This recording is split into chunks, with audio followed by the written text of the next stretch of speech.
Hi, I'm Joe Navarro and welcome back. Today it's the final part on how to deal with the emotionally unstable. Now this is a very serious topic. As I've talked about this before, these are individuals that are severely flawed of character.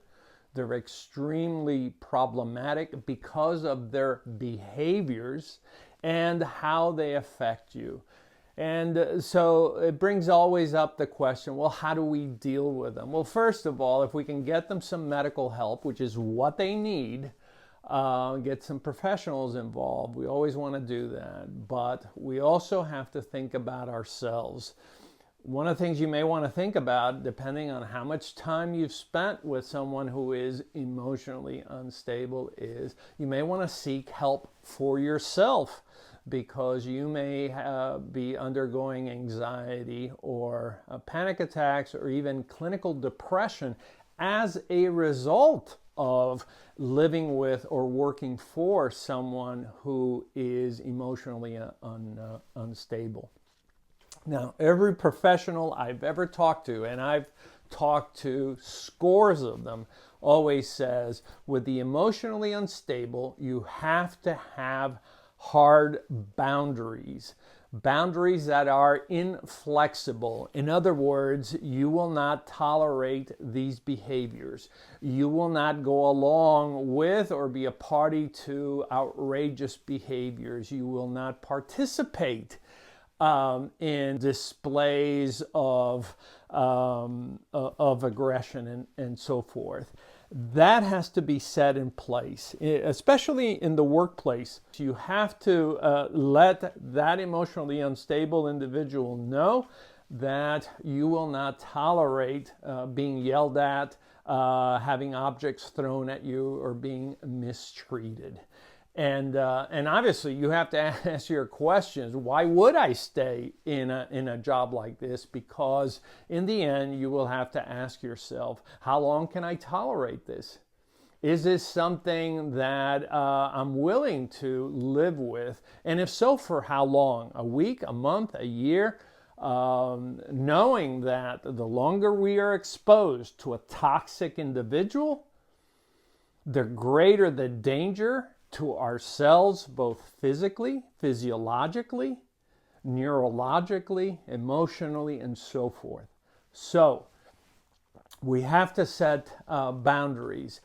If they, and this often happens, if they threaten suicide, the rules are fast. The minute they say, if you leave me, I'm going to commit suicide, you dial 911 and you get the police and medical personnel involved.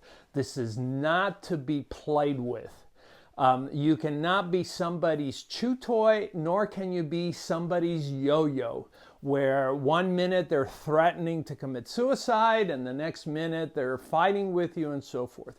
You have to set very hard boundaries and say, the minute you go there, the police are going to be called and they're coming here and we're going to deal with professionals.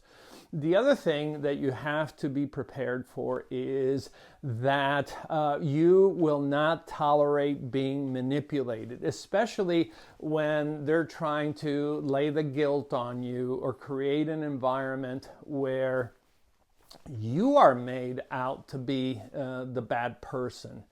The boundary has to be set on that. And the emotionally unstable will find many ways to manipulate you. I have, as I talk about in Dangerous Personalities, everything from claiming that they're carrying your baby to saying that they're going to post intimate pictures on the internet if you don't do this or do that. There is no limit to the imagination that the emotionally unstable will utilize against you, including physical violence, both from men and women. There has to be limits to that. So we prepare ourselves to deal with them by understanding the behaviors.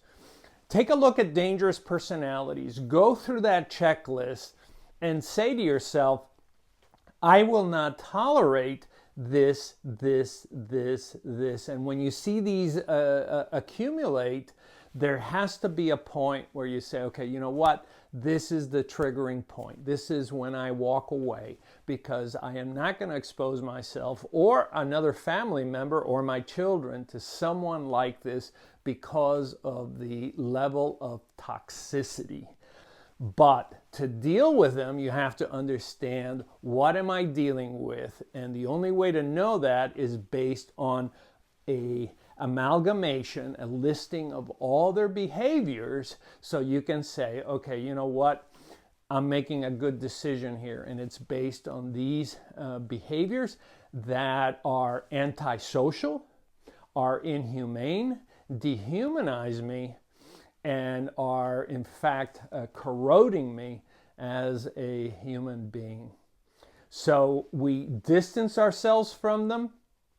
We sever connections to the best that we can, because in the end they'll try to pull us back.